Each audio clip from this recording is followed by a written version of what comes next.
Hello guys, good morning.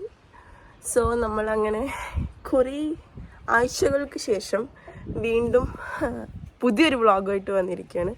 എനിക്കറിയാം കുറേ ദിവസമായി, കുറേ ആഴ്ചകളായി. ഇവിടെ ന്യൂസിലാൻഡിൻ്റെ വെതറും എൻ്റെ മൂഡും ഏകദേശം ഒരേ ഒരു വൈബിലാണ് പോകുന്നുണ്ടായിരുന്നത്. ഒട്ടും അൺപ്രഡിക്റ്റബിൾ അല്ലാത്ത ഒരു സാഹചര്യമായിരുന്നു.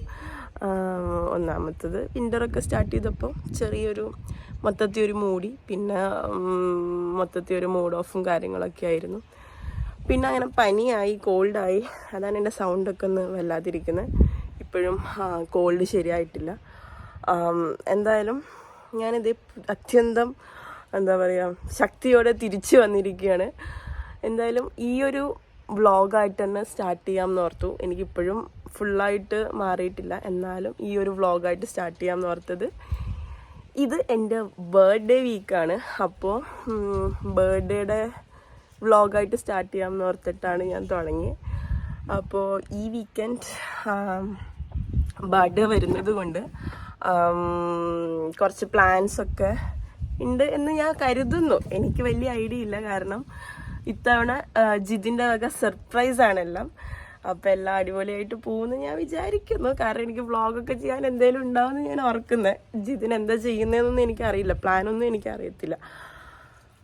അപ്പോൾ ആദ്യം തന്നെ എല്ലാവർക്കും വെൽക്കം ടു മൈ ചാനൽ. അപ്പോൾ ഇന്നിപ്പോൾ സൺഡേ, ജൂലൈ 28-നാണ് എൻ്റെ ബർത്ത്ഡേ വരുന്നത്. ഈ സൺഡേ നമ്മൾ കുറച്ച് എന്തോ സർപ്രൈസ് ഉണ്ട് ജിതിൻ്റെ വക. ഏതാണെന്നൊന്നും എനിക്കറിയത്തില്ല. പക്ഷേ എന്തായാലും ആ സർപ്രൈസ് കാണുന്നതിന് മുന്നേ വേറൊരു സർപ്രൈസ് എനിക്ക് കിട്ടി സാറ്റർഡേ. സോ അതെന്താണെന്നൊന്ന് നോക്കിയിട്ട് വരാം. ഓക്കെ, സർപ്രൈസ് എൻ്റെ കൂടെ നിങ്ങളും എൻജോയ് ചെയ്യും. Okay, come on. എന്താടാ ഏത് മറ്റേ ബെഡ്റൂമിലെ കബോർഡ്? ഓക്കെ, നോക്കണേ. എന്താ വാഷ് ആണെങ്കിൽ ഇന്ന് തൊട്ട് 8 റെഡി ആയിക്കോ, നമുക്ക് കറങ്ങാൻ പോകാം. സെറ്റ്? Okay, set. എന്താ റെഡി ആവണ്ടേ? എന്ത് കുപ്പായ ഇടണ്ടേ? പുറത്തു പോകാനോ? ഓക്കെ, ഞാൻ അത് റെഡിയായി വന്നിരിക്കുകയാണ്. ഒന്നുമില്ല, ഞാൻ ജസ്റ്റ് ഒരു ടീഷർട്ട് ഇട്ടു, പിന്നെ ഒരു ജീൻസ് ഇട്ടു.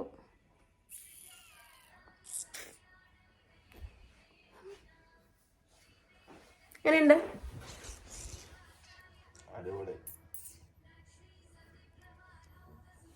എങ്ങടാ പോണ് നമ്മള്? അറിയില്ല, പറ. എന്ത് കള്ള ലക്ഷണം മുഖത്ത്?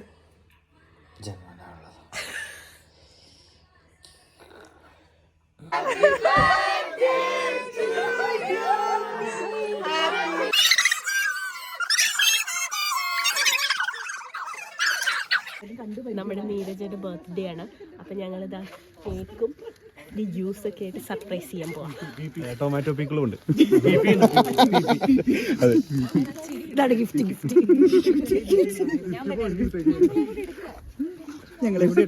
ഇതിൽ നല്ല ഗിഫ്റ്റ് സ്വപ്നത്തിൽ മാത്രം.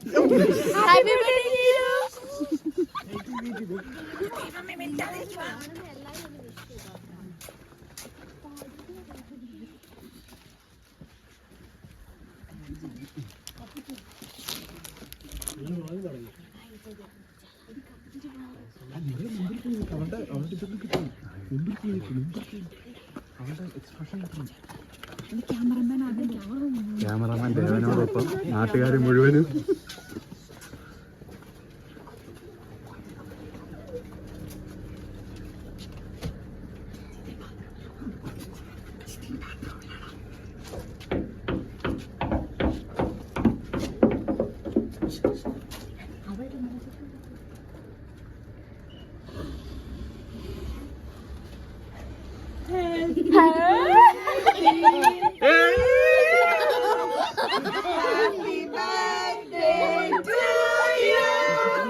Happy birthday to you.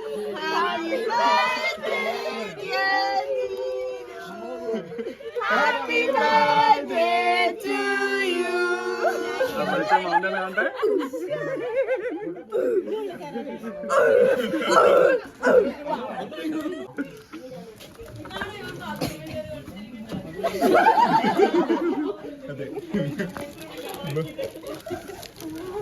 Thank you guys, thank you.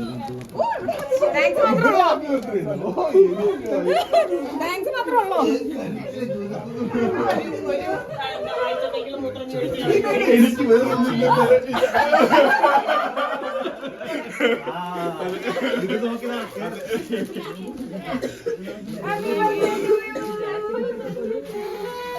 സത്യം പച്ചാളത്തെ പള്ളിയിലാണ് ഇത്ര ആൾക്കാർ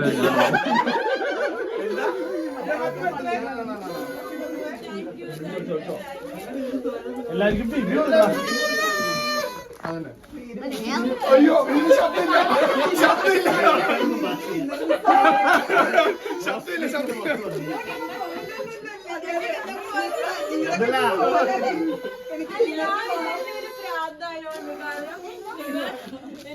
നാളെ ഡിന്നറിന്റെ മറ്റേ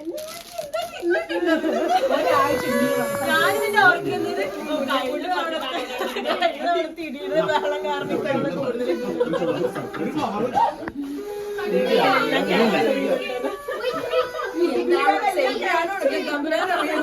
ഓണല്ലേ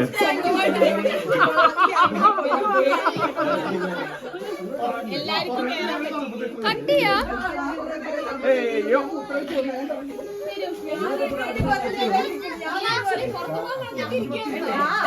ഞാൻ കൊറേ നേരം റെഡി ആയിട്ട് 7 മണിക്ക് റെഡി ആയിക്കണോ 7 മണി കേട്ടോ. അപ്പോൾ ഈ കണ്ട പോലെ നമ്മുടെ ന്യൂസിലാൻഡ് ഫാമിലിയുടെ ഒരു ബർത്ത്ഡേ സർപ്രൈസ് ആയിരുന്നു ഇതെനിക്ക്. ഞാൻ ഇതിനെക്കുറിച്ച് ഒന്നും അറിഞ്ഞിട്ടുണ്ടായിരുന്നില്ല. ഇതെല്ലാം കൂടി ഇവരെല്ലാവരും പിന്നെ ഇതിൻ്റെ ഒപ്പം ആശാനായിട്ട് കൂട്ടിന് ജിതിനും ഉണ്ടായിരുന്നു. പക്ഷേ ജിതിനൊരു ചെറിയ ടെൻഷൻ ഉണ്ടായിരുന്നു. കുറച്ച് ദിവസമായിട്ട് ഞാനിങ്ങനെ ശ്രദ്ധിക്കുന്നുണ്ട്. ഒരു പരിക്കും ടെൻഷനൊക്കെ ഞാൻ ഇങ്ങനെ ശ്രദ്ധിച്ചു. പക്ഷേ ഞാൻ ഓർത്തു എനിക്ക് വേണ്ടി ജിതിനെന്തോ സർപ്രൈസ് തരുന്നതിൻ്റെ എന്തോ ടെൻഷനാണെന്നാണ്. പക്ഷേ ഇത്രയും ഞാൻ പ്രതീക്ഷിച്ചിട്ടുണ്ടായിരുന്നില്ല. കാരണം ഇത്രയും എഫേർട്ട് ഇട്ട് ഇത്രയും അധികം ആൾക്കാർ എല്ലാവരും കൂടി ഒരു സർപ്രൈസ് തരിക എന്ന് പറയുന്നത് ചെറിയ കാര്യമല്ല. എല്ലാവരും ഒരുമിച്ച് കൊണ്ടുവരാനും അതുപോലെ കാരണം എല്ലാവരും ബിസി ആയിരിക്കും ഓരോരുത്തരുടെ ലൈഫും കാര്യങ്ങളൊക്കെ ആയിട്ട്. പക്ഷേ പ്രത്യേകിച്ചൊരു വീക്കെൻഡ് കൂടി ആയതുകൊണ്ട് എല്ലാവർക്കും ഓരോ പ്ലാൻസ് ഉണ്ടാവേണ്ടതാണ്. അപ്പോൾ ഞാൻ ഒട്ടും പ്രതീക്ഷിക്കുന്നില്ല. ഇത് എൻ്റെ സ്വപ്നങ്ങളിൽ പോലും ഇല്ലാത്തൊരു സർപ്രൈസാണിത്. എൻ്റെ ഇമോഷൻസ് എനിക്കിങ്ങനെ മുഖത്ത് കാണിക്കാൻ ഭയങ്കര ബുദ്ധിമുട്ടുള്ള ഒരാളാണ്. സത്യം പറഞ്ഞാൽ ഇവരെല്ലാവരും കൂടി വന്നപ്പോൾ എനിക്കിങ്ങനെ സന്തോഷവും സങ്കടവും എല്ലാം കൂടി ഒരുമിച്ച് വരുന്നുണ്ട്. ഇങ്ങനെ എനിക്ക് കണ്ണൊക്കെ ഫുള്ള് നിറഞ്ഞ് എനിക്ക് എപ്പോഴും ഞാൻ എന്തെങ്കിലും ഒരു ഇമോഷൻസ് വന്നാൽ അപ്പോൾ കരച്ചിലാണ് എനിക്ക് വരിക. അപ്പം എൻ്റെ കണ്ണ് നിറഞ്ഞു വരും. പക്ഷെ അത് പുറത്ത് കാണിക്കരുത് എന്ന് എനിക്ക് ഭയങ്കര നിർബന്ധമാണ്. ആ കണ്ണീരങ്ങ് പുറത്ത് വരരുത് എന്ന് ഞാൻ അങ്ങനെ പിടിച്ചിങ്ങനെ നിൽക്കുകയാണ്. അതുകൊണ്ട് ആൾക്കാർ വിചാരിക്കും ഇത് എന്തൊരു വികാരമില്ലാത്ത പോലെ നിൽക്കുകയാണെന്ന്. പക്ഷേ എനിക്ക് ആ നേരത്ത് ഞാനങ്ങ് കരഞ്ഞ് എൻ്റെ മനസ്സിലൊക്കെ ഇങ്ങനെ കരച്ചിലൊക്കെ വന്നിട്ട് എനിക്ക് എന്താ പറയണ്ടേ. ഇവരൊക്കെ ശരിക്കും എനിക്ക് വേണ്ടി ഇവിടെ വന്നല്ലോ എന്നുള്ളൊരു തോട്ടാണ് എനിക്ക് പോകുന്നത്. അത്രയും ടൈമും എഫേർട്ടൊക്കെ എടുത്ത് എല്ലാവരും വന്ന് പിള്ളേർ വരെ അത്രയും എൻജോയ് ചെയ്ത് വന്നപ്പോൾ എനിക്ക് ഭയങ്കര സന്തോഷമാണ്. എല്ലാവരുടെ അടുത്തും ഈ ന്യൂസിലാൻഡ് ഫാമിലിയിലെ ഓരോരുത്തരുടെ അടുത്തും അത്രയും എനിക്ക് എത്ര നന്ദി പറഞ്ഞാലും എനിക്ക് മതിയാവില്ല. കാരണം അവർ ശരിക്കും എൻ്റെ ഈ ബർത്ത്ഡേ അത്രയും അടിപൊളിയാക്കി തന്നു, അത്രയും സൂപ്പറാക്കി. കാരണം എനിക്ക് എൻ്റെ ബർത്ത്ഡേ എന്ന് പറഞ്ഞാൽ അത്രയും ഇമ്പോർട്ടൻ്റ് ആണ്. എനിക്ക് എന്നെ ഭയങ്കരമായിട്ട് സെലിബ്രേറ്റ് ചെയ്യാൻ ഇഷ്ടപ്പെടുന്ന ഒരാളാണ്. അതെൻ്റെ ബർത്ത്ഡേ ആയാലും എന്ത് ഇവൻ്റ് എന്ത് ഫങ്ഷൻ ആണെങ്കിലും എനിക്ക് ഭയങ്കരമായിട്ട് എൻജോയ് ചെയ്ത് എനിക്കത് സെലിബ്രേറ്റ് ചെയ്യാൻ ഭയങ്കര ഇഷ്ടമാണ്. അപ്പോൾ ഇത് അത്രയധികം എനിക്ക് എൻ്റെ ബർത്ത്ഡേ ഈ ഒരു എൻ്റെ ലാസ്റ്റ് ഇയർ ഓഫ് 20s അത്രയും സ്പെഷ്യലാക്കി തന്ന ഇവർ ഓരോരുത്തർക്കും എൻ്റെ വക ഹൃദയം നിറഞ്ഞ നന്ദി. ഞാൻ വളരെയധികം കോംപ്ലിക്കേറ്റഡ് ആക്കുന്നില്ല, ഞാൻ പറഞ്ഞു കോളാക്കുന്നില്ല. എന്തായാലും ഈ ഒരു സെലിബ്രേഷൻ സൂപ്പറായിരുന്നു. എനിക്ക് വ്ളോഗ് എടുക്കാൻ വേണ്ടിയിട്ട് ഞാൻ വ്ളോഗ് എടുക്കുന്ന സ്റ്റൈലിൽ അതുപോലെ ക്യാമറയൊക്കെ പിടിച്ച് ഫോണൊക്കെ പിടിച്ച് ഓരോരുത്തരും വീഡിയോസൊക്കെ എടുത്ത് എനിക്ക് സെൻഡ് ചെയ്ത് തന്നു. അതും എനിക്ക് ക്ലാരിറ്റി വേണമെന്ന് പറഞ്ഞിട്ട് ഐഫോണിൽ തന്നെ വീഡിയോ എടുക്കണം എന്ന് പറഞ്ഞിട്ട് അത്രയും എഫേർട്സ് ഈ ഒരു മൈന്യൂട്ട് കാര്യങ്ങൾ വരെ അവർ ശ്രദ്ധിച്ചിട്ട് എനിക്ക് വേണ്ടിയിട്ട് ചെയ്തു തന്നിട്ടുണ്ട്. അപ്പോൾ എനിക്ക് ഒന്നും പറയാനില്ല, വേർഡ്സ് ഇല്ല എനിക്ക് പറയാൻ. അത്രയും എനിക്ക് സന്തോഷം മാത്രമേ ഉള്ളൂ ഈ കാര്യത്തിൽ. എന്തായാലും എല്ലാവർക്കും കേക്കൊക്കെ കൊടുത്തു. എല്ലാവരും ഇത് അടിച്ച് പൊളിച്ച് നമ്മളിത് കുറേ അധികം മധുരം കഴിച്ചു. എല്ലാവരും ഹാപ്പി ആയിട്ടാണ് അന്നിരുന്നാടുന്നത്. എന്തായാലും നമുക്കിനി കാണാം. എൻ്റെ ബർത്ത്ഡേ സർപ്രൈസസിൻ്റെ ഒരു ജേണി തുടങ്ങിയിട്ടേ ഉള്ളൂ ഇവിടുന്ന് ഞങ്ങൾ. എന്തായാലും അടിപൊളി ബർത്ത്ഡേ എന്ന് പറഞ്ഞാൽ എൻ്റെ ഇത്രയും കൊല്ലത്തെ, എത്ര കൊല്ലമായെന്ന് ഞാൻ പറയുന്നില്ല, എന്തായാലും കുറേ പേർക്കൊക്കെ മനസ്സിലായിട്ടുണ്ടാവും, കുറേ പേർക്കൊക്കെ അറിയാം. എന്നാലും ഇത്രയും കൊല്ലത്തെ ബർത്ത്ഡേ സെലിബ്രേറ്റ് ചെയ്തതിൽ ഇത് ഭയങ്കര അടിപൊളിയായിരുന്നു. എൻ്റെ മനസ്സും വയറും അതുപോലെ എന്താ പറയുക, എനിക്ക് ഇനി ഇത്രയും നല്ലൊരു ബർത്ത്ഡേ എനിക്കിനി കിട്ടുമോയെന്നറിയില്ല. മൊത്തത്തിൽ നിറഞ്ഞു. ഇനി ഇതിൽ കൂടുതൽ എനിക്ക് പറയാനില്ല അതിൽ. അപ്പോൾ എനിക്ക് വേണ്ടി ഒരു ചെറിയ ഗിഫ്റ്റും ഇവർ കൊണ്ടുവന്നിട്ടുണ്ട്. അതെന്താണെന്ന് നോക്കിയാലോ.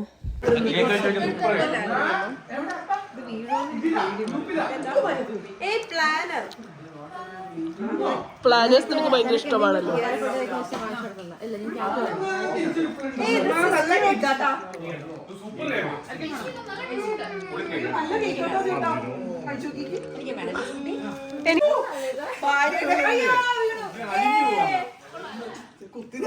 You are awesome. Yeah. Yes. I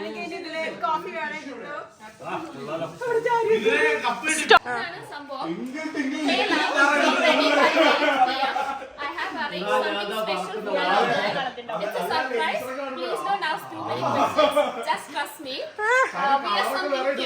ഞാൻ വിചാരിച്ചു ഇത് അയച്ചു കഴിയുമ്പോൾ ഇനി എവിടെ വിചാരിക്കില്ല ഇത്രയും കഴിവില്ല. എനിക്ക് മനസ്സിലാവും ഇവനല്ല.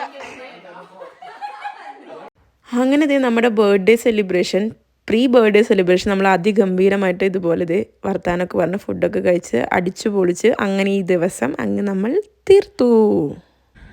അപ്പോൾ നിങ്ങൾ സർപ്രൈസുകളെല്ലാം കണ്ടില്ലേ? ഇതൊക്കെയായിരുന്നു നമ്മുടെ സർപ്രൈസുകളുടെ ഒരു ചാകരയായിരുന്നു എനിക്ക് എൻ്റെ പ്രീ വെഡിങ് ആയിട്ട്. ഇനി അടുത്ത സർപ്രൈസിനായിട്ട് പ്രീ വെഡിങ് അല്ല, സോറി, പ്രീ ബർത്ത്ഡേ സെലിബ്രേഷൻസ്. വെഡിങ്ങിൽ എത്തിയിട്ടുള്ളൂ ഞാൻ. എനിക്ക് മൊത്തത്തിൽ കിളിപോയ അവസ്ഥയാണ്.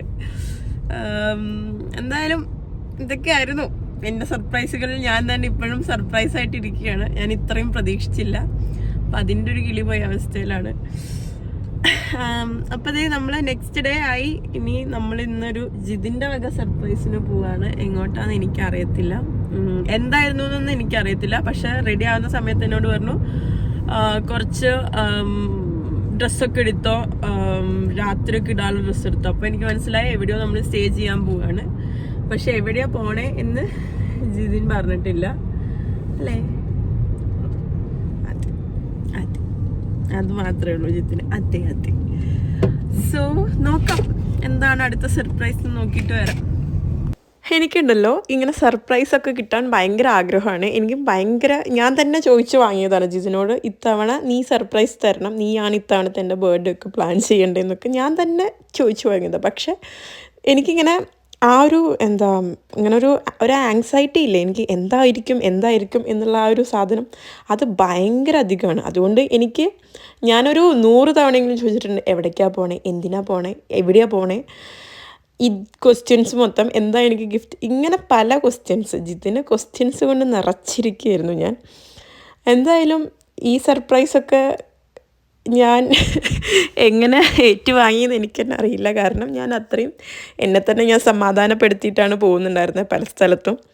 പലതും ഓക്കെ സർപ്രൈസാണ്, ചോദിച്ച് മനസ്സിലാക്കരുത്, സർപ്രൈസ് അങ്ങനെയാണ്, സർപ്രൈസ് എന്ന് പറഞ്ഞാൽ നമ്മൾ അറിയാതിരിക്കുന്ന സാധനമാണല്ലോ, അതാണ് സർപ്രൈസ് എന്ന് ഞാൻ തന്നെ എന്നെ സ്വന്തമായിട്ട് പറഞ്ഞ് മനസ്സിലാക്കിക്കൊണ്ടിരിക്കുകയായിരുന്നു.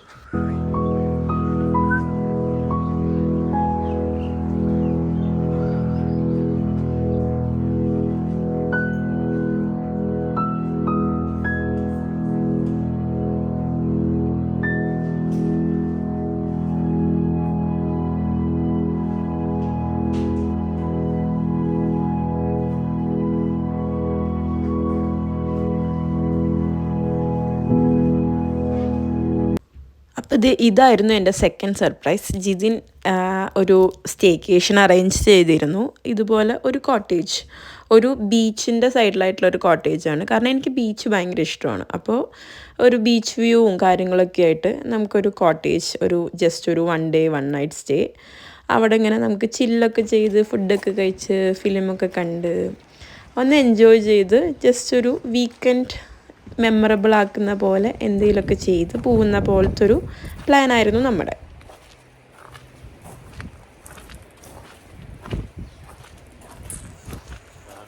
അങ്ങനെ നമ്മൾ കോട്ടേജിലെത്തി ജസ്റ്റ് ഒന്ന് ഫ്രഷനപ്പ് ആയിട്ട് ഒരു ഈവനിങ് ആയപ്പോഴാണ് നമ്മൾ എത്തിയത്. ഒരു 3:30 ഒക്കെ ആയി. നമ്മളൊരു 4 ഒക്കെ ആയപ്പോൾ 4:30 ആയപ്പോൾ റൂമിൽ നിന്ന് ഇറങ്ങി ജസ്റ്റ് ബീച്ച് കാണാൻ വന്നു. പക്ഷേ കടലിറങ്ങിയിരിക്കുമായിരുന്നു. ലോ ടൈഡ്, ഹൈ ടൈഡ്, അതിലെന്തോ ആണ്. എനിക്ക് വലിയ അതിനെക്കുറിച്ച് പിടിപാടില്ലാത്തതുകൊണ്ട് നിങ്ങൾ തന്നെ കണ്ടുപിടിച്ചോളൂ അതെന്ത് ടൈഡാണെന്ന്. എന്തായാലും ബീച്ചിലൊക്കെ വന്ന് നമ്മൾ കുറച്ച് നേരം ബീച്ചിലൊക്കെ ഇരുന്നു. ഇവിടെ അധികം ആൾക്കാരൊന്നും ഇല്ലാത്ത ബീച്ചാണ്. കുറച്ച് പ്രൈവറ്റ് ആയിട്ടുള്ള ഒരു ഏരിയ ആയതുകൊണ്ടായിരിക്കണം. കുറച്ച് നേരം ഫോട്ടോസൊക്കെ എടുത്ത് നമ്മുടെ അങ്ങോട്ടും ഇങ്ങോട്ടൊക്കെ ഫോട്ടോസ് എടുത്തു. കുറച്ച് നേരം വർത്താനൊക്കെ പറഞ്ഞ് വെറുതെ ചില്ല് ചെയ്ത് ഇങ്ങനെ ബീച്ചിലൊക്കെ ഇരുന്ന്. എനിക്കിങ്ങനെ ഇഷ്ടമാണ് വെറുതെ ബീച്ചിലൊക്കെ ഇരുന്ന് ഇങ്ങനെ കാറ്റൊക്കെ കൊണ്ട് തിരമാലയൊക്കെ കണ്ട് ആ ഒരു വൈബ് എനിക്ക് ഭയങ്കര ഇഷ്ടമാണ്. ബീച്ചിൽ എന്ന് എവിടെ വേണേലും എനിക്ക് പോകാൻ പറ്റും. കാരണം അത്രയും എനിക്കിഷ്ടമാണ് ബീച്ച്. ഹില്ല് അത്ര ഞാൻ പ്രിഫർ ചെയ്യില്ല, എന്നാലും ഇഷ്ടമാണ്. പക്ഷെ ബീച്ചിൽ എന്നെ എപ്പോൾ കൊണ്ടിരുത്തിയാലും ഞാൻ അവിടെ ഇരുന്നോളും.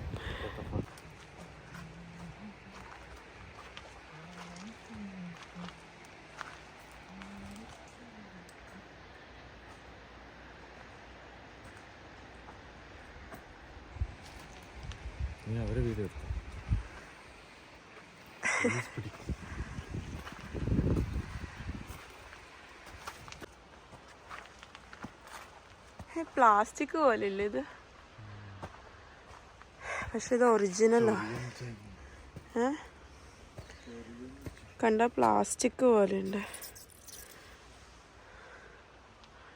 പിന്നെ ഇതിൻ്റെ ഇടയിലൊന്നും പാമ്പുണ്ടാവില്ല എന്തായാലും. ആ ഒരു ടെൻഷൻ വേണ്ട അതുകൊണ്ട് അല്ലേ. നല്ല രസമുണ്ടല്ലേ കയറി വരുമ്പോൾ അങ്ങനെ ഒരു ബെഞ്ചിട്ടിരിക്കുന്നത്.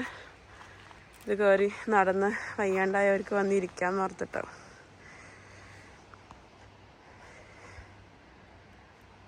നല്ല രസമുണ്ട്. ഇന്ന് കടൽ ഇറങ്ങിയിരിക്കുകയാണോ?